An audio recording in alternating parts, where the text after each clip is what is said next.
एक घटना बतावा जा रहा छी अहाँ सबके मधुबनी जिला के देवधा थाना अंतर्गत जयनगर के देवधा थाना अंतर्गत पड़ैया और जयनगर देवधा थाना अंतर्गत के घटना बतावा जा रहा छी।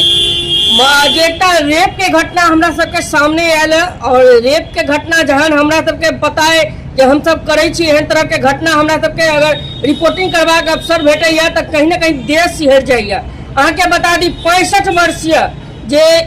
युवा नहीं कह सके छी ओकरा 65 वर्षीय जे वृद्ध व्यक्ति कह सके छी। 65 वर्षीय वृद्ध व्यक्ति जखन एक नाबालिग के दुष्कर्म करे छे तो अहाँ सबके पता है जे एहन एहन तरह के घटना सुनो में कहीं ना कहीं अटपटा लागत है और लगैया जे आखिर कतेक अनर्थ भ रहल छै दुनिया में जे 65 वर्षीय वृद्ध व्यक्ति जखन नाबालिग बच्चिया के रेप के घटना कोनो सामने अबैया। और बता दी जे वृद्ध व्यक्ति 65 वर्षीय जे वृद्ध व्यक्ति छलन हुनकर रिश्ता में साला के बेटी लगे चले जी और साला के बेटी से रेप के घटना एहन हमरा सबके बीच है। और बता दी देवधा थाना अंतर्गत लगातार थाना के फोटो वहाँ देखे थे और थाना के फोटो कटिंग पेपर कटिंग अहाँ सब देखे थे जे एहन एहन घटना है क्या लोग आखिर एहन करैया। हम सब बच्चा के या बच्चिया के या कोई भी एहन युवती हो माय के नजर बहन के नजर ऐसा नजर से देखे छी और एहन सब के नजरिया से जब समाज में एहन तरह के घटना हेते तो बुझ सके छी हम अहाँ सब केम्हर के ओर जा रहल छी। आई कल सरकार के द्वारा हमेशा योजना चलत रहे छे जे